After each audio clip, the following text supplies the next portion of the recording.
Hello' students, মই তোমালোকৰ Sourav sir. চবকে বিহুৰ মোৰ ফালৰ পৰা বহুত বহুত শুভেচ্ছা যাচিলোঁ। এই বিহু যাতে চবৰে বহুত ভালকৈ যায়, নিজৰ পৰিয়ালৰ লগত বহুত ধুনীয়াকৈ যাতে চেলিব্ৰেট কৰিব পাৰে। আৰু এতিয়া এটা ভিডিঅ' বাৰু আপোনালোকে নিশ্চয়কৈ চাগে গমেই পাইছে বাৰু কি ভিডিঅ' হয় বা কিহৰ ওপৰত ভিডিঅ'টো হয়। আমাৰ অনাৰেবল CM ছাৰৰ এটা সৰু ক্লিপ। আৰু তেখেতে ৰিচেণ্টলি আমি চবেই গম পাওঁ যে ADRE গ্ৰেড 3 আৰু গ্ৰেড 4 এপইণ্টমেণ্ট লেটাৰ দিয়া হ'ল জানুৱাৰী মাহৰ 9 তাৰিখ আৰু 10 তাৰিখত। আৰু তাতে তেখেতে ষ্টেজত মঞ্চত তাতে বাৰু আমাৰ গোটেইকেইজন বাৰু ছাকচেছফুল কেণ্ডিডেটছ, তেখেতসকলৰ পৰিয়াল, মিডিয়া চবেই আছিল। তাতে বাৰু তেখেতে অ'পেনলি এইটো মানে বস্তুখিনি এনাউন্স কৰিলে যে আমাৰ ADRE 3ৰ নটিফিকেশ্যন বহুত সোনকালে ওলাব। আগতে মই ভিডিঅ'টো এবাৰ অলপ প্লে' কৰোঁ, ইয়াৰ পিছত মোৰ কিবা অলপ ইয়াতে এটা বহুত গুৰুত্বপূৰ্ণ ইনফৰমেশ্যন দিব লগা আছে, মোৰ অপিনিয়ন ইয়াতে শ্বেয়াৰ কৰিব লগা আছে, সেইটো মই আপোনালোকৰ লগত নিশ্চয়কৈ শ্বেয়াৰ কৰিম। আহক।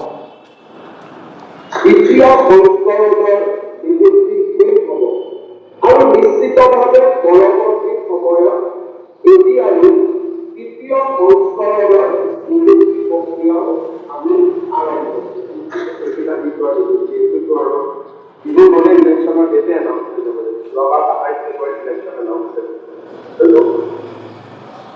হয়নে? চ' আমি এইটো ছাৰে কোৱা মতে মই জাষ্ট আৰু এবাৰ এক্সপ্লেইন কৰোঁ, বিকজ ইয়াতে চাউণ্ড কোৱালিটি চাগে ইমান মই গম নাপাওঁ আপোনালোকে শুনা পাইছে না শুনা পোৱা নাই। আমাৰ অনাৰেবল CM ছাৰে কোৱা মতে যে ADRE 3.0ৰ নটিফিকেশ্যন ওলোৱাটো খাটাং 100% ওলাব। কেতিয়া ওলাব? ছাৰে কোৱা মতে যে আমাৰ ৰিচেণ্টলি আমাৰ যে আমি চবেই গম পাওঁ যে বহুত সোনকালে আমাৰ ইলেকশ্যনৰ গোটেইখিনি প্ৰচেছ ষ্টাৰ্ট হ'ব। এপ্ৰিল মাহত চাগে ইলেকশ্যন হ'ব। চ' ইয়াৰ আগত আৰু টাইম নাই ওলোৱাৰ বাবে।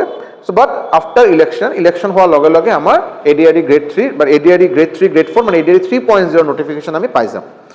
এতিয়া কথা হ'ল যে ADRE 3.0 ৰিলেটেড মই বাৰু বহুত বেছি ভিডিঅ' বনোৱা নাই, বাট মোৰ যিটো মানে মোৰ যিটো ইয়াৰো যে ছাপ'জ মই চাগে 4-5টামান ভিডিঅ' বনাইছোঁ যে ADRE 3.0ৰ কাৰণে কেনেকৈ প্ৰিপাৰেশ্যন কৰা যায় বা ADRE 3.0 ওলাবনে নাই, কোনকেইটা বুকছ আমি নিশ্চয়কৈ ৰেফাৰ কৰাৰ প্ৰয়োজন হয়নে। তাতে বহুত সংখ্যক ষ্টুডেণ্টৰ মই কমেণ্ট ছেকশ্যনত তেখেতসকলৰ কমেণ্ট পালোঁ যে ADRE 3.0 নোলায়, ADRE 3.0 এটলিষ্ট নেক্সট 2-3 বছৰ নোলায়, এই বছৰটো নোলায়, নেক্সট 2-3 বছৰলৈকে নোলায়। ADRE 3.0 যদি ওলায় আৰু ভেকেঞ্চি বহুত কমকৈ ওলাব হয়নে, আৰু বহুত বেয়া বেয়া কথা আৰু মোক আৰু বহুত পাৰ্চনেলি টাৰ্গেট কৰি বহুত কিবা কিবি কোৱা হৈছে বাৰু। এতিয়া মই আপোনালোকক সুধিম বাৰু, আপোনালোকে এতিয়া কি কয় ADRE 3.0 ওলাবনে নাই? এজন ষ্টেটৰ ৰাজ্যৰ মুখ্যমন্ত্ৰী তেখেতে অ'পেন প্লেটফৰ্মত এটা অ'পেন ডায়াছ অ'পেন ষ্টেজৰ পৰা মিডিয়াৰ ওচৰত গোটেই অসমবাসী ৰাইজৰ ওচৰত সেইটো জনাই আছে যে আমি ADRE 3.0 সোনকালে আমি নটিফিকেশ্যন ৰিলিজ কৰিম, ইলেকশ্যন হোৱাৰ লগে লগে ৰিলিজ কৰিম। ইয়াৰ ওপৰত আপোনাৰ আৰু কি কনভিকশ্যনৰ প্ৰয়োজন হয় আৰু ইয়াৰ ডাঙৰ আৰু কিবা গেৰেণ্টি হ'ব পাৰে নেকি হয়নে? এতিয়া আপোনালোকে এতিয়া বাৰু মোৰ এইটো অভিজ্ঞতা এতিয়া বাৰু আপোনালোকৰ মাজত 3টা বেলেগ বেলেগ কেটেগৰীৰ এক্সপিৰিয়েঞ্চ পোৱা যাব। বেলেগ বেলেগ কেটেগৰীৰ এক্সপিৰিয়েঞ্চ মানে আপোনালোকৰ মাজত যদি মই 100জন এটা ষ্টুডেণ্টৰ মই চেম্পল স্পেচ কনচিডাৰ কৰোঁ, যে ধৰোঁ আমাৰ অসমৰ পৰা 100জন এইবাৰ ADRE 3.0ৰ বাবে মানে এক্সামৰ বাবে প্ৰিপেয়াৰ কৰিব আৰু ফাইনেলি আৰু এক্সাম দিবলৈ যাব আৰু 100জন। এই 100জনৰ ভিতৰত অলৰেডি চাগে 9-10জন মান হ'ব, 10% ধৰক মোটামুটি প্ৰিপাৰেশ্যন অলৰেডি ষ্টাৰ্ট কৰিছে। আজি বাৰু 3-4 মাহ হৈ গ'ল। যিসকলে একেবাৰে চিনচিয়াৰ এক্সপিৰিয়েঞ্চ, যিসকলে গম পায় যে ADRE 3.0 মোৰ যিকোনো পৰ্যায় ক্ৰেক কৰিবই লাগিব, তাতে বেলেগ কোনো অপশ্যন নাই, তেখেতসকলে অলৰেডি প্ৰিপাৰেশ্যন ষ্টাৰ্ট কৰা 3-4 মাহ হৈ গ'ল। এতিয়া এই পাৰ্টিকুলাৰ তেখেত আমাৰ অনাৰেবল CM ছাৰৰ যিটো ক্লিপ ওলালে, এইটো বাৰু মই ফাৰ্ষ্ট বা ইউটিউব চেনেলত দিয়া ভিডিঅ' নহয়, এইটো আপোনালোকে চাগে বেলেগ বেলেগ ইউটিউব চেনেল অলৰেডি ভিডিঅ'টো পাইছে। চ' ছাৰে কোৱা পিছত আপোনালোকে নিশ্চয়কৈ এই যে 100জনৰ ভিতৰত 10জনে অলৰেডি প্ৰিপাৰেশ্যন ষ্টাৰ্ট কৰিলে আৰু মোটামুটি 25-30জনে এতিয়া প্ৰিপাৰেশ্যন ষ্টাৰ্ট কৰিব আৰু ভালকৈ ষ্টাৰ্ট কৰিব, সেইটো মই গম পাওঁ। বাকী আৰু 60%-70% থাকি গ'ল। এই 100জনৰ ভিতৰত 60-70% এতিয়ালৈকে কি ক'ব, নহয় এতিয়া বাৰু প্ৰিপাৰেশ্যন আমি নকৰোঁ। তেখেতসকলৰ এক্সকিউজ কি হ'ব? তেখেতসকলৰ এক্সকিউজ হ'ব যে যেতিয়া বাৰু নটিফিকেশ্যন ওলাব তেতিয়াই বাৰু আমি এটা 100% গেৰেণ্টি পাম যে পৰীক্ষা হ'ব, আৰু আদাৰৱাইজ এতিয়ালৈকে কোনো গেৰেণ্টি নাই।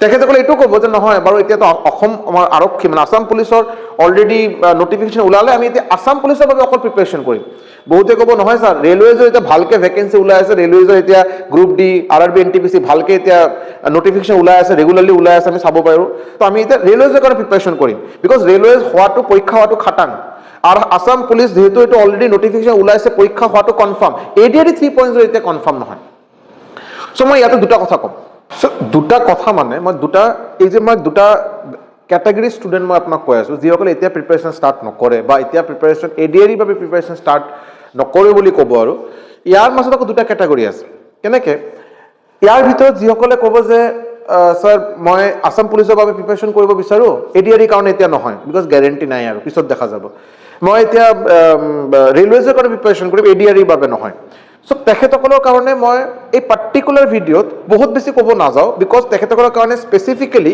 মই এটা বেলেগ এটা ভিডিঅ' অহাকালি বা পৰহি ভিতৰত মই এটা বনাম বিকজ মই এই পাৰ্টিকুলাৰ কেটেগৰী ষ্টুডেণ্ট মই বহুত বেছি পাই আছোঁ এটলিষ্ট কমেণ্ট ছেকশ্যনত মই পাই আছোঁ যে ছাৰ মই ADRE বাবে এতিয়া প্ৰিপেৰেশ্যন নকৰাকৈ অকল আছাম পুলিচৰ বাবে প্ৰিপেৰেশ্যন কৰাটো বিচাৰোঁ বহুতে কৈ আছে ছাৰ ADRE কাৰণে নহয় মই RRB কাৰণে প্ৰিপেৰেশ্যন কৰিম RRB কাৰণে নহয় SSC CGL কাৰণে প্ৰিপেৰেশ্যন কৰিম SSC CGL বাবে নহয় মই ছাপ'জ মই ADRE কাৰণে প্ৰিপেৰেশ্যন কৰিম SSC CGL বা CHSL এতিয়া নহয় চ' এই পাৰ্টিকুলাৰ গ্ৰুপ অফ ষ্টুডেণ্টৰ কাৰণে বাবে মই এইটো এটা মই পাৰ্টিকুলাৰ মই এইটো এটা ক'ব পাৰিম যে তেখেতসকলে এটা বহুত ডাঙৰ এটা মিছকনচেপশ্যন আছে কনচেপ্টটোৱে ভুল যে মই পাৰ্টিকুলাৰ এটা এক্সামৰ প্ৰিপেৰেশ্যন এটা টাইম কৰিব লাগে বা এটা টাইমে কৰা সম্ভৱ এট এ টাইম যিকোনো এটা এক্সামৰ প্ৰিপেৰেশ্যন কৰা যায় এই যিটো কনচেপ্টটোৱে ভুল মই বাৰু নিজে যেতিয়া RRB NTPC ক্লিয়াৰ কৰিলোঁ SSC CGL ক্লিয়াৰ কৰিলোঁ মই এই কনচেপ্টটো ফ'ল' কৰা নাই আৰু মোৰ নিচিনা মোৰ ওচৰত ক্লাছ লোৱা ষ্টুডেণ্টৰ সংখ্যা মই বহুত কেইজনক দেখাই দিব পাৰোঁ এজ এন এক্সাম্পল যিসকলে বাৰু এই প্ৰচেছটো কেতিয়াও মানি লোৱা নাই এই কনচেপ্টটো বাৰু একেবাৰে ভুল কনচেপ্ট বুলি তেখেতসকলে মানিছে আৰু এইটো সম্ভৱে নহয় ঠিক আছে এইটো মই বাৰু অলপ এটা ছেপাৰেট ভিডিঅ' বনাই পিনি এইটো মই ডিছকাছ কৰিম আৰু বেলেগ এটা কেটেগৰী যিসকলে বাৰু আজিৰ দিনত কোনো প্ৰিপেৰেশ্যনেই কৰা নাই না আছাম পুলিচৰ প্ৰিপেৰেশ্যন কৰিলে না তেখেতে RRB প্ৰিপেৰেশ্যন কৰি আছে বা ৰেলৱেজৰ প্ৰিপেৰেশ্যন কৰা নাই বাৰু আজিৰ দিনত তেখেতে SSC প্ৰিপেৰেশ্যন কৰা নাই তেখেতসকলে একো কৰা নাই তেখেতসকলৰ কথা হ'ল যে মোৰ টাৰ্গেট হ'ল ADRE পৰীক্ষা মই ADRE গ্ৰেড 3 মই চাকৰি লাগে আৰু যেহেতু ADRE গ্ৰেড 3 কাৰণে নটিফিকেশ্যন ওলোৱা নাই মই এতিয়া চাকৰি কাৰণে প্ৰিপেৰেশ্যন নকৰোঁ এই পাৰ্টিকুলাৰ গ্ৰুপ অফ ষ্টুডেণ্টৰ কাৰণে চাগে মই কৰাটো চাগে উচিত নহ'ব বা অলপ বেয়া শুনিব পাৰে আপোনালোকে বাট তেখেতসকলে চাকৰি নাপায় এই পাৰ্টিকুলাৰ গ্ৰুপ অফ ষ্টুডেণ্ট যে চাকৰি নাপায় যিসকলে আজিৰ দিনত কোনো প্ৰিপেৰেশ্যন নকৰাকৈ এনেই বেকাৰ আছে আৰু তেখেতসকলে এইটো ভাবিছে আৰু এইটো তেখেতৰ কনচেপ্ট যে যেতিয়া বাৰু নটিফিকেশ্যন ওলাব মই অকল ADRE বাবে তেতিয়া প্ৰিপেৰেশ্যন কৰিম আদাৰৱাইজ মই বেলেগ কোনো পৰীক্ষা প্ৰিপেৰেশ্যনৰ প্ৰয়োজন নাই এই পাৰ্টিকুলাৰ গ্ৰুপ অফ ষ্টুডেণ্টে চাকৰি নাপায় মই অন ৰেকৰ্ড বস্তুখিনি কনফিডেণ্টলি ক'ব পাৰোঁ যুক্তি দি ক'ব পাৰোঁ যুক্তি হ'ল বিকজ অলৰেডি বহুতে প্ৰিপেৰেশ্যন কৰা ষ্টাৰ্ট কৰিলে আজি 3-4 মাহ হৈ গ'ল এতিয়া এই CM ছাৰৰ এই ভিডিঅ' অহাৰ পিছত এতিয়া বহুতে ষ্টাৰ্ট কৰিব চ' এই মোটামুটি মই যদি চাব পাৰোঁ বহুত ভাল মেজৰিটি মানে ভাল পাৰ্চেণ্টেজ অফ ষ্টুডেণ্টছে অলৰেডি কিন্তু প্ৰিপেৰেশ্যন ষ্টাৰ্ট কৰাৰ সিদ্ধান্ত লৈছে বা অলৰেডি প্ৰিপেৰেশ্যন ষ্টাৰ্ট কৰিব আৰু ইতিমধ্যে আৰু এনেকৈ বাৰু ছিলেক্টেড গ্ৰুপ অফ ষ্টুডেণ্টছ থাকিব যিসকলে বাৰু নটিফিকেশ্যনৰ কাৰণে ৱেইট কৰিব চ' আপুনি ভাবকচোন মোটামুটি এটা 8 মাহ 9 মাহ 6 মাহৰ এটা গেপ হৈ যাব যে এই পাৰ্টিকুলাৰ গ্ৰুপ অফ ষ্টুডেণ্টে 6 মাহ 8 মাহ আগত প্ৰিপেৰেশ্যন ষ্টাৰ্ট কৰিছিল আজিৰ দিনলৈকে মোটামুটি গোটেইখিনি চিলেবাছ কভাৰ কৰিলে এতিয়া ৰিভিজন দিয়া ষ্টাৰ্ট কৰিছে মক টেষ্ট দি আছে প্ৰিভিয়াছ ইয়েৰ কুৱেশ্যন ছল্ভ কৰি আছে আৰু এই সময়তে নটিফিকেশ্যন ওলোৱাৰ পিছত এটা পাৰ্টিকুলাৰ গ্ৰুপ অফ ষ্টুডেণ্টে প্ৰিপেৰেশ্যন ষ্টাৰ্ট কৰিব চ' তেখেতসকলে এই 6 মাহ 8 মাহ আগত প্ৰিপেৰেশ্যন ষ্টাৰ্ট কৰা ষ্টুডেণ্টৰ লগত কেনেকৈ কম্পিটিশ্যন কৰিব এইটো সম্ভৱ নেকি আপুনি মোক কওকচোন আৰু এটা নটিফিকেশ্যন ওলোৱাৰ পিছত যিকোনো পৰীক্ষাৰ ফাৰ্ষ্ট ৰাউণ্ড হোৱালৈকে মোটামুটি আমি চাওঁ 3 মাহ 4 মাহ এটা গেপ থাকে 2 মাহ 3 মাহ 4 মাহ চাফিচিয়েণ্ট নহয় যিসকলে এইটো কয় নহয় যে মই 2 মাহ পঢ়াৰ পিছত মই ADRE ক্লিয়াৰ কৰিলোঁ 2 মাহ পঢ়ি মই SSC CGL ক্লিয়াৰ কৰিলোঁ 2 মাহ পঢ়ি মই RRB NTPC ক্লিয়াৰ কৰিলোঁ মই আপোনাক নিজৰ অভিজ্ঞতাৰ পৰা কৈ আছোঁ বিকজ মই RRB NTPC নিচিনা এক্সাম ক্লিয়াৰ কৰিলোঁ SSC CGL নিচিনা এক্সাম ক্লিয়াৰ কৰিলোঁ মোটামুটি যোৱা 8 বছৰ হ'বলৈ গৈছে আৰু মই এতিয়া বিভিন্ন ষ্টেট গভৰ্ণমেণ্ট চেণ্ট্ৰেল গভৰ্ণমেণ্ট ষ্টুডেণ্টক পঢ়াই আছোঁ আজিলৈকে অনলাইন অফলাইন মিলাই পিনে মোটামুটি 4-5 হাজাৰ ষ্টুডেণ্টক পঢ়াইছোঁ মই আপোনাক এটা সেন্টেন্সত এটা লাইনত ক'ব পাৰোঁ যিসকল ষ্টুডেণ্টে এইটো কয় নহয় যে 2 মাহত প্ৰিপেৰেশ্যন কৰি চাকৰি এটা পোৱা যায় তেখেতসকলে নিশ্চয়কৈ 100% নহয় 200% মিছা কথা কৈ আছে এইটো সম্ভৱে নহয় এইটো জাষ্ট নিজক ফ্লেক্স কৰা আৰু মই দেখাই আছোঁ যে মই বহুত বেছি টেলেণ্টেড মই 2 মাহ মোৰ কাৰণে চাফিচিয়েণ্ট এইটো ৰিয়েলিষ্টিকেলি পচিবল নহয় এইটো সম্ভৱ নহয় চ' এইকাৰণে মই চবৰ ওচৰত সকলোক মই এইটো মই অনুৰোধ জনাম এইটো মই আপোনাক চবকে ৰিকুৱেষ্ট কৰি আছোঁ আপোনালোকে প্ৰিপেৰেশ্যন ষ্টাৰ্ট কৰক এতিয়া আজিৰ দিনত যিসকলে প্ৰিপাৰেশ্যন ষ্টাৰ্ট কৰিব, মই আপোনাক কৈ আছোঁ বাৰু, ট্ৰাষ্ট মি, মই কথাখিনি অলপ মানি লওক আপোনালোকে। এতিয়া বাৰু কোনো দেৰি হোৱা নাই, আপোনাৰ হাতত বহুত সময় আছে এতিয়া, বহুত সময় মানে চাফিচিয়েণ্ট টাইম আছে আপোনাৰ, বছৰ মোটামুটি আপুনি টাইম পাব আপুনি এডিআৰই বা প্ৰিপাৰেশ্যন কৰাৰ বাবে। মই কৈ আছোঁ আপোনাক, এডিআৰই হওঁতে আপোনাৰ এই বছৰ লাষ্টত হ'ব, নহ'লে নেক্সট বছৰ ষ্টাৰ্টিঙত হ'ব। মানে মোটামুটি আপুনি 10 মাহৰ পৰা 12 মাহ এটা টাইম পাব এডিআৰইৰ বাবে প্ৰিপাৰেশ্যন কৰাৰ বাবে। আৰু অকল এডিআৰই নহয়, মই নেক্সট ভিডিঅ'ত মই নিশ্চয়কৈ আপোনাক বুজাই দিম, অকল এডিআৰই নহয়, এইটো মই উইথ লজিক বুজাব পাৰিম, উইথ কাউণ্টাৰ ৰিজনছ, যে মই কিয় কথাখিনি কৈ আছোঁ। আপুনি যদি নিজক যদি আপুনি 8 মাহ 10 মাহ এটা ভালকৈ সময় দিয়ে নহয়, এডিআৰই আপোনাৰ ওচৰত বাৰু কোনো ডাঙৰ এক্সাম বুলি আপোনাৰ ফিল নকৰিব। আপুনি ভাল ADRE, Assam police, SSC CGL, SSC CHSL, RRB NTPC, RRB group D, এই গোটেইকেইটা এক্সামৰ বাবে আপোনাৰ এটা প্ৰিপাৰেশ্যনত কাম হৈ যাব। এইটো মই বুজাই দিম বাৰু নেক্সট ক্লাছত, নেক্সট ভিডিঅ'ত মই বুজাই দিম ধুনীয়াকৈ। চ' আপুনি এতিয়াৰ পৰা চিষ্টেমেটিকেলি, ষ্ট্ৰেটেজিকেলি ধুনীয়া এটা ষ্ট্ৰেটেজি মেইনটেইন কৰি যদি প্ৰিপাৰেশ্যন কৰে, ডিচিপ্লিনভাৱে ৰেগুলাৰলি আপুনি 4 ঘণ্টা 5 ঘণ্টাকৈ সময় যদি দিয়ে, চাকৰি পোৱাটো 100% স্বাভাৱিক, 100% পচিবল। কিন্তু এতিয়াৰ পৰা কৰক। এতিয়া আপুনি ক'ব পাৰে, বহুতে মোক এইটো ক্ৰছ কুৱেশ্যন কৰিব পাৰে, বা আপোনাৰ ভিতৰত এটা কুৱেশ্যন এটা এৰাইজ হ'ব পাৰে, ছাৰ যদি বস্তুটো ইমানেই ইজি হয়, তো মোৰ ওচৰা ওচৰি থকা চবে চাকৰি কিয় নাপায়, কিয় ইমান বেকাৰ মানুহৰ সংখ্যা ইমান বেছি। চাকৰি যেনেকৈ চাপ'জ এই বছৰ এডিআৰই গ্ৰেড 4 আপোনাৰ 9.5 লাখ, 9 লাখৰ বেছি ষ্টুডেণ্টে এডিআৰই গ্ৰেড 4 এক্সাম দিলে, চাকৰি পালে 4,000 প্লাছ, 4,000 ছামথিং। আপুনি ৰেচিঅ'টো ওলাই চাব, সিলেকশ্যন ৰেচিঅ' ওলাই চাব, 9 লাখৰ পৰা অকল 4,300 চাকৰি পালে, বাকী কেইজন চাকৰি নাপালে। চ' সিলেকশ্যন ৰেচিঅ' ইমান কিয় কম? ৰিজনছ বহুত হ'ব পাৰে, বাট প্ৰাইমাৰিলি মষ্ট ইম্পৰ্টেণ্ট ৰিজন এটাই, যিসকলে ডিচিপ্লিনভাৱে কনচিষ্টেণ্টলি 8 মাহ 9 মাহ প্ৰিপাৰেশ্যন কৰিছে, তেখেতসকলে চাকৰি পাব। আৰু যিসকলে ভাবে যে মই ছাৰ 2 মাহ পঢ়িলোঁ তথাপি চাকৰি নাপালোঁ, বহুত কষ্টত আছোঁ ছাৰ, আপোনাৰ 2 মাহ প্ৰিপাৰেশ্যনটো প্ৰিপাৰেশ্যনে নহয়, 2 মাহ 2.5 মাহ 3 মাহ প্ৰিপাৰেশ্যনটো প্ৰিপাৰেশ্যনে নহয়। মই আপোনাক এইটো কৈ দিলোঁ, শুনাত বেয়া পাব পাৰে, মই বাৰু বহুত বেছি মানে মিঠা কথা লগাই ধুনীয়া ধুনীয়া ভকেবুলাৰী ইউজ কৰি মই বস্তুখিনি আপোনালোকক চাগে মই অলপ ষ্ট্ৰেইট ফৰৱাৰ্ড মানুহ, মই ষ্ট্ৰেইট ফৰৱাৰ্ড বস্তুখিনি কোৱাটো মই বিচাৰোঁ। মই এজন ইয়াতে এজ এ টিচাৰ মই বস্তুখিনি আপোনালোকক বুজাব আহিছোঁ। আপোনালোকে মোৰ পৰা, আপোনালোকে এক্সপিৰিয়েঞ্চ ৱাইজ বা বয়সৰ হিচাপে আপোনালোকে মোৰ পৰা ডাঙৰ হ'ব পাৰে, বা আপোনালোকে মোক এজন টিচাৰ হিচাপে কনচিডাৰ কৰিব পাৰে, নকৰিব পাৰে। বাট মোৰ কথাখিনি হ'ল যে এজন টিচাৰৰ, এজ এ টিচাৰ মোৰ যিটো অভিজ্ঞতা সেইটো মই আপোনাৰ ওচৰত শ্বেয়াৰ কৰিম। কথাখিনি শুনাত আপোনালোকে বেয়া পাব পাৰে, আপোনালোকে ক'ব, মানে আপোনালোকে এইটো ভাবিব পাৰে ছাৰে ক'ব লাগিছিল যে না আপোনালোকে নিশ্চয়কৈ ক'ব পাৰিব, আপোনালোকে নিশ্চয়কৈ পাৰিব, মটিভেট কৰিব। মই আপোনালোকক মটিভেট কৰি আছোঁ বাৰু, মটিভেট কৰাটো মই মটিভেট নিশ্চয়কৈ কৰিম। বাট মটিভেশ্যনটো কাৰ প্ৰয়োজন? যিসকলে বহুত দীঘলীয়া সময়লৈকে প্ৰিপাৰেশ্যন কৰিছে। কেতিয়াবা এটা প্ৰিপাৰেশ্যন জাৰ্ণিত কেতিয়াবা অলপ ডিপ্ৰেশ্যন আহি যায়, ফেমিলিৰ পৰা কেতিয়াবা অলপ প্ৰব্লেম আহি যায়, নিজৰ পাৰ্চনেল লাইফত কেতিয়াবা প্ৰব্লেম আহিব পাৰে। চ' তেখেতসকলৰ জীৱনত মটিভেশ্যনৰ প্ৰয়োজন হয়, তেখেতসকলে এটা কাৰেক্ট ৰাস্তা এটা দেখুওৱাৰ প্ৰয়োজন হয়। বাট যিসকলে প্ৰিপাৰেশ্যন ষ্টাৰ্টেই কৰা নাই, যিসকলে ৰাস্তাত ওলোৱাই নাই এতিয়ালৈকে, যিসকলে যিটো প্ৰিপাৰেশ্যনৰ যিটো জাৰ্ণি, সেই জাৰ্ণিত এতিয়ালৈকে ষ্টাৰ্টেই কৰা নাই জাৰ্ণি, তেখেতসকলৰ কিহৰ মটিভেশ্যনৰ প্ৰয়োজন? আপুনি 2 মাহ 1 মাহ প্ৰিপাৰেশ্যন কৰিব, এইটো কাৰণে কিহৰ মটিভেশ্যন প্ৰয়োজন? আপুনি এনেও চাকৰি নাপায়, হেনেও চাকৰি নাপায়, আপোনাৰ কোনো মটিভেশ্যন প্ৰয়োজন নাই। যিসকলে বাৰু ৰেগুলাৰলি প্ৰিপাৰেশ্যন কৰি আছে বাৰু, আপোনালোকৰ মাজত তেনেকৈ বহুত ষ্টুডেণ্ট আছে যিসকলে চিনচিয়াৰ, চিৰিয়াছ, ৰেগুলাৰলি প্ৰিপাৰেশ্যন কৰে, কনচিষ্টেণ্টলি প্ৰিপাৰেশ্যন কৰে, ডেইলি, ঠাণ্ডাই হওক গৰমে হওক, পুৰা বৰষুণ দি আছে, ৱেডাৰ বেয়া, নিজৰ জ্বৰ হৈ গ'ল, কি হৈ গ'ল, ৰাতিপুৱা 6টাত উঠাটো উঠিমেই আৰু। মোৰ 6টা বজাত উঠা যদি মোৰ ডিচিপ্লিনত আছে, মই যদি এইটো নিজক যদি বনাই লৈছোঁ মই ৰুটিন, যে মই 6টা বজাত উঠিম ৰাতিপুৱা, তাৰপিছত মই 6টা বজাত উঠি মই GS পঢ়িম, ইয়াৰ পিছত মই আৰু 1 ঘণ্টা মই মেথছ কৰিম, ইয়াৰ পিছত মোৰ কিবা অফিচৰ প্ৰাইভেট কাম হ'ব পাৰে, কিবা কোনোবা চাগে কলেজত যাব লগা হ'ব পাৰে, বেলেগ কিবা কাম থাকে, কিবা পৰিয়ালৰ কাম হ'ব পাৰে, হাউচ ৱাইফসকলে পৰিয়ালৰ কাম হ'ব পাৰে। তেখেতসকলে যদি নিয়ম এটা বনাই লৈছে মই 6টা বজাত উঠিম, ইয়াৰ পিছত ৰাতি ভাত খাই 10টা 10:30 মানত মই আকৌ মই মেথছ বা ৰিজনিং কৰাৰ কাৰণে বহিম। এই যিটো ৰুটিন, গোটেই 24 ঘণ্টাত মই 4-5 ঘণ্টা কথা কৈ আছোঁ, এই ৰুটিন আপুনি ফ'ল' কৰিবই লাগিব। এই ৰুটিনটো আপুনি নিজে বনাব, মই ক'লে নহ'ব। বিকজ আপোনাৰ চবৰে লাইফৰ বেকগ্ৰাউণ্ড বেলেগ। আপোনালোকৰ মাজত কোনোবা হাউচ ৱাইফ হ'ব পাৰে, কোনোবা বাৰু কিবা প্ৰাইভেট চাকৰিত ইনভলভ আছে, কোনোবা বাৰু স্কুল ষ্টুডেণ্ট হ'ব পাৰে, হয়নে? দুখীয়া ঘৰৰ পৰা ল'ৰা ছোৱালী অহাসকলৰ আৰু কষ্ট বেছি, তেখেতসকলক ফেমিলিক ছাপোৰ্ট কৰিব লগা হয়, গোটেই দিন কিবা না কিবা এটা কামত ইনভলভ থাকিব লগা হয়। তথাপি যদি আপুনি ডিচিপ্লিন যদি মেইনটেইন কৰে নহয়, ৰাতিপুৱা উঠি ধুনীয়াকৈ এটা প্ৰিপাৰেশ্যন কৰিব, আকৌ ৰাতি অলপ ভাত খাই আকৌ ধুনীয়াকৈ প্ৰিপাৰেশ্যন কৰিব, মাজতে যিমান যেতিয়া টাইম পাব তেতিয়া প্ৰিপাৰেশ্যন কৰিব, আৰু ষ্ট্ৰেটেজিকেলি কৰিব। ষ্ট্ৰেটেজিকেলি এনেকৈ নহয় যে MCQs, আজি এই চেনেলৰ পৰা, ইউটিউব চেনেলৰ পৰা MCQs, নেক্সট এই নহয়। MCQs objective type question, multiple choice কোশ্চেনে আপুনি কৰি আপুনি যদি ভাবে যে আপোনাৰ প্ৰিপাৰেশ্যন 100% হ'ব, ইয়াতছে ডাঙৰ স্কেম বা মিছা কথা হ'ব নোৱাৰে। শুনাত বেয়া লাগিব পাৰে বাৰু, but this is the fact. সেইকাৰণে মই আপোনাক নিশ্চয়কৈ ক'ম, এতিয়া বাৰু বহুত ধুনীয়া এটা সময় আমাৰ হাতত আছে।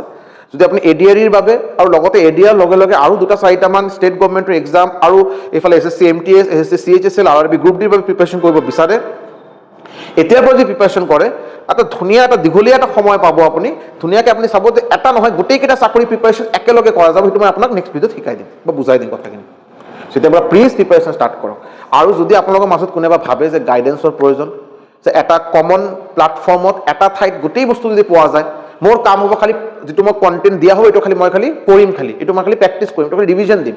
মোৰ আৰু বেলেগ বেলেগ কিতাপৰ পৰা বস্তুখিনি ওলাই পিনে নোট বনোৱা মোৰ ইমান এফৰ্ট দিয়া সময় নাই। যিসকলে এইটো ভাবে, যিসকলে ভাবে যে গোটেইখিনি বস্তু এটা ঠাইত পাই গ'লে মোৰ প্ৰিপাৰেশ্যন আৰু ধুনীয়াকৈ কৰা যাব, তেখেতসকলে মোৰ এই দিয়া কোৰ্চটো আপোনালোকে লোৱাৰ কথা এবাৰ ভাবিব পাৰে। মই কোৱা নাই যে এইটো ল'লে আপোনাৰ আৰু হৈ গ'ল আৰু কোনো টেনশ্যন নাই, মই সেইটো কোৱা নাই।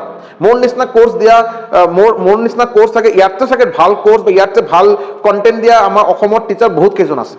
বাট মোৰ নিজৰ ওপৰত, নিজৰ কোৰ্চৰ ওপৰত ইমানখিনি ট্ৰাষ্ট আছে, মই আপোনাক এইটো অন ৰেকৰ্ড ক'ব পাৰোঁ যে মোৰ কোৰ্চ যদি কোনোবা লয় আৰু যদি মোৰ কোৱা মতে যদি প্ৰিপাৰেশ্যন কৰে, কনচিষ্টেঞ্চি মেইনটেইন কৰি, ডিচিপ্লিন মেইনটেইন কৰি, চাকৰি পোৱাটো চান্স গেৰেণ্টি মই দিলোঁ, চাকৰি নিশ্চয়কৈ পাব।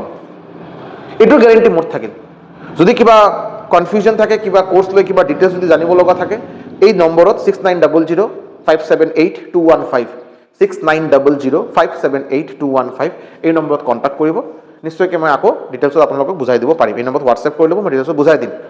যদি আপোনালোকে ভাবে যে ছাৰ আপুনি ইমান কথা এই কাৰণে কৈছে যে এইটো বিজনেছ কৰাৰ বাবে, চাব ইউফৰিয়া একাডেমীৰ পৰা আজিলৈকে আপুনি 5টা 6টা 15টা আপুনি পেইড কোৰ্চ নাপাব। আপুনি বহুতে ৰেলৱেৰ কাৰণে ছেপাৰেট কোৰ্চ, SSCৰ কাৰণে ছেপাৰেট কোৰ্চ, ADARৰ কাৰণে ছেপাৰেট কোৰ্চ, আছাম পুলিচৰ কাৰণে ছেপাৰেট কোৰ্চ।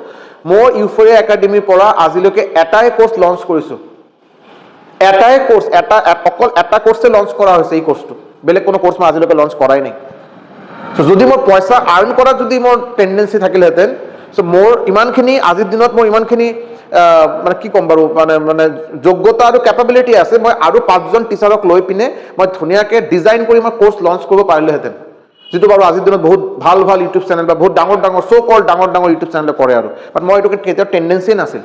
মোৰ আজিৰ দিনত মই ইয়াতে অকল পেইড কোৰ্চৰ ক্লাছকেইটা মই কৰাই আছোঁ আৰু মোৰ লগত মোৰ ভাই কৰাই আছে। এতিয়া হোৱাই মাই ব্ৰাদাৰ, মোৰ ব্ৰাদাৰ ভাই কিয় ক্লাছ কৰাই আছে, কাৰণটো হ'ল তেখেতে recently ADAR qualified, ADAR grade 3 চাকৰি পালে PNRD ডিপাৰ্টমেণ্টত। তেখেতে BTR টেট ক্লিয়াৰ কৰিলে, আছাম টেট ক্লিয়াৰ কৰিলে, CTET ক্লিয়াৰ কৰিলে, DME ক্লিয়াৰ কৰিলে। চ' এজন ক্ৰেক কৰা মানুহ, এজন যি মানুহজনে বাৰু 4-5টা exam within a very short interval of time clear কৰাৰ অভিজ্ঞতা আছে, তেখেতসকলে ভালকৈ আপোনালোকে বস্তুখিনি কণ্টেণ্টখিনি দিব পাৰিব। এইটো বাৰু মোৰ এইটো বিলিভ। আৰু এই কাৰণে মই দুজনে বাৰু কোৰ্চটো লঞ্চ কৰোঁ। তেখেতৰ নাম্বাৰ অফ ক্লাছেছ বহুত কম, তেখেতে নকৰে বাৰু। মোষ্ট অফ দ্য ক্লাছেছ মই কৰোঁ, 90% অফ দ্য ক্লাছেছ মই কৰোঁ। বিকজ মই জানো যে মই কি কণ্টেণ্ট দি আছোঁ, এই কণ্টেণ্টখিনি আপোনালোকক কিমান সহায় কৰিব মই ভালকৈ জানো। চ' আপোনালোকে যদি ট্ৰাষ্ট কৰিব পাৰে, নিশ্চয়কৈ এইটো লৈ আপুনি ভাবক আৰু মোৰ লগত কণ্টেক্ট কৰিব পাৰে। বাট আৰু লগত এটা কথা কৈ দিওঁ, যদি আপোনালোকে কোনোবাই এইটো ভাবে যে ছাৰ চেল্ফ প্ৰিপাৰেশ্যন কৰি চাকৰি পোৱা সম্ভৱ নহয় নেকি, নিশ্চয়কৈ সম্ভৱ, 100% সম্ভৱ। আপুনি যদি অকল without any coaching self preparation কৰি যদি চাকৰি ল'ব বিচাৰে, নিশ্চয়কৈ এইটো সম্ভৱ। খালি আপোনাৰ ষ্ট্ৰেটেজিটো ভাল হ'ব লাগে, আপোনাৰ প্লেনিংটো ভাল হ'ব লাগে। আৰু এইটো বাৰু এনেকৈ নহয় যে আজি একমাহ বস্তুখিনি ফ'ল' কৰিলোঁ আকৌ চেঞ্জ কৰি দিলোঁ, নহয়। এইটো যাতে ইনটেক্ট যাতে থাকে, ৰেগুলাৰলি যদি ফ'ল' কৰা হয়, নিশ্চয়কৈ চাকৰি পাব। যদি ভিডিঅ'টো ভাল লাগিছে নিশ্চয়কৈ লাইক কৰিব, শ্বেয়াৰ কৰিব, চেনেলটো ছাবস্ক্ৰাইব কৰি দিব। বহুত সোনকালে নতুন এটা ভিডিঅ' লৈ আহিম, যিটো মই ক'লোঁ যে কেনেকৈ আমি বহুতকেইটা এক্সামৰ প্ৰিপাৰেশ্যন একেলগে কৰিব পাৰোঁ। সেইটো লৈ এটা বহুত ধুনীয়াকৈ এটা ভিডিঅ' বনাম। মই কণ্টেণ্ট অলৰেডি মোৰ বনোৱা হৈছে, যিটো বাৰু যি পাৰ্টিকুলাৰ গ্ৰুপ অফ ষ্টুডেণ্টৰ সংখ্যা বহুত বেছি, মই তেখেতসকলৰ কাৰণে বহুত সোনকালে অহাকালি বা পৰহিৰ ভিতৰত এটা ভিডিঅ' মই বনাম আৰু। Thank you so' much.